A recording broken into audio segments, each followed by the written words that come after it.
keep Americans down. Born of rebellion and revolution, we are ready to fight. It's in our DNA. We're ready to fight the virus, ready to fight to get back to work, and ready to fight to reopen our country in a safe and strategic way. We get it. We're not stupid.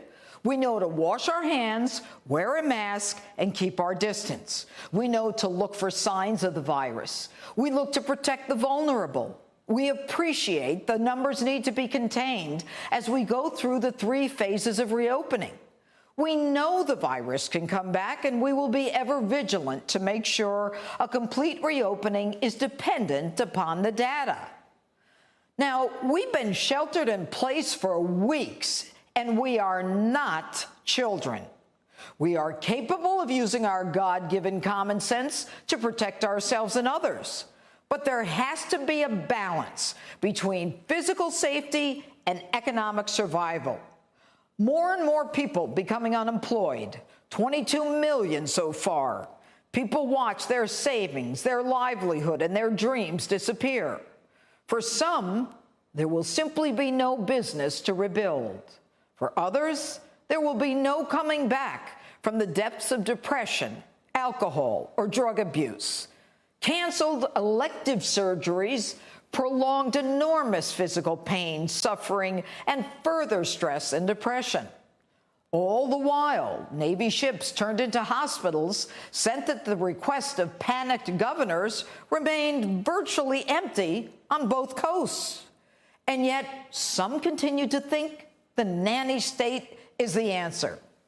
And yet today, data suggests the virus is far less deadly than thought, that percentage estimates of death are statistically exaggerated. Enough.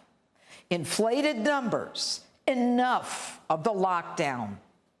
The Declaration of Independence gives us the right to life, liberty, and the pursuit of happiness. Included is the right to survive, live freely, and care for our families. It does not give governors the right to impose nanny states, reduce liberties, and enlarge government power. Now, certainly, government has the authority to protect public health during a pandemic, but that power cannot be used to nullify constitutional rights, including the right of peaceful protest when civil liberties are at stake. Enough of these small-time politicians using this pandemic to flex their pathetic muscles in order to gain attention. Like ticketing citizens for attending drive-in church services on church property in their own cars. Like arresting and handcuffing a father in front of his children for playing catch outdoors. Like prohibiting citizens the right to purchase firearms? Take Michigan Governor Gretchen Whitmer, auditioning to be the woman VP candidate on Democrat Joe Biden's presidential ticket.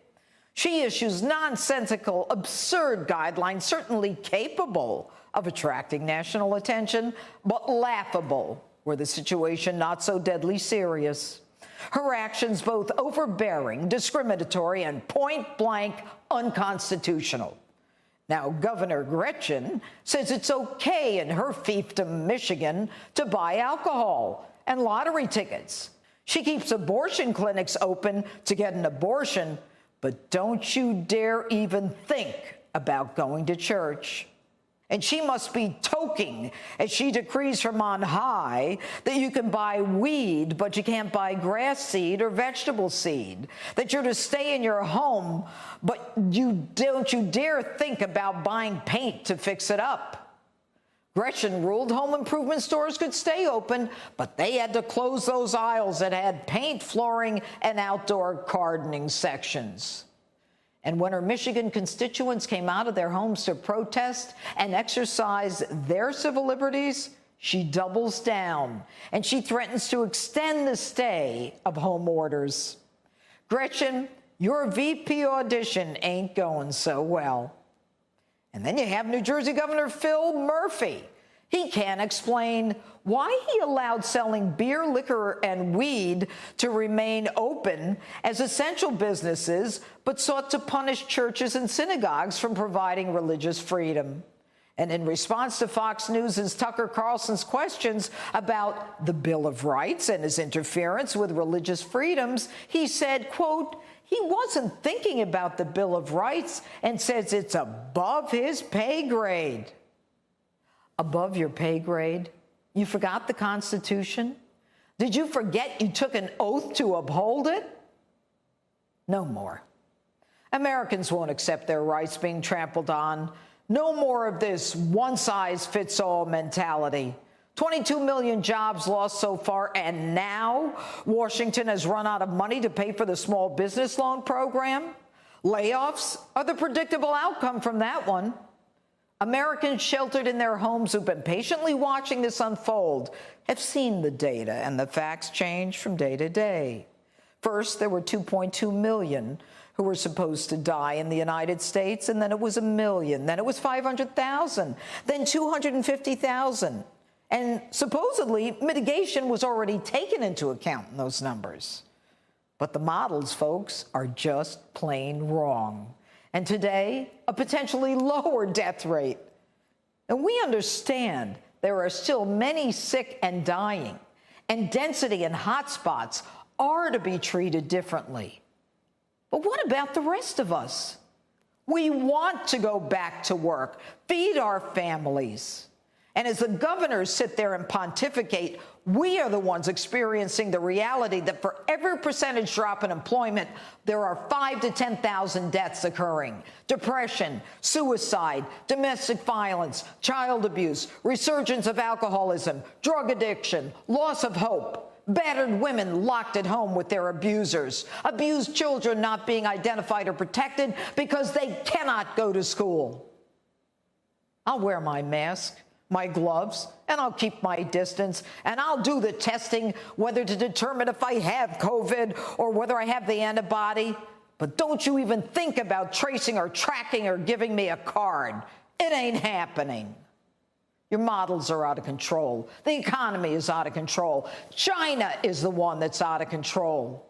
We're not going to let you destroy this country or our way of life.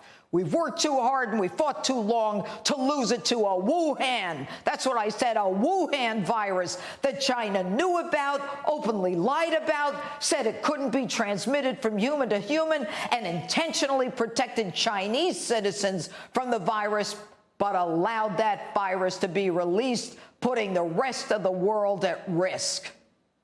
You want to control people? You politicians want to flex your muscles? Well, start working on how you're going to punish, ostracize, alienate, and financially sanction and make China accountable for what they did to us and the rest of the world. But keep your damn hands off us and do something about what got us into this mess in the first place. That's my open.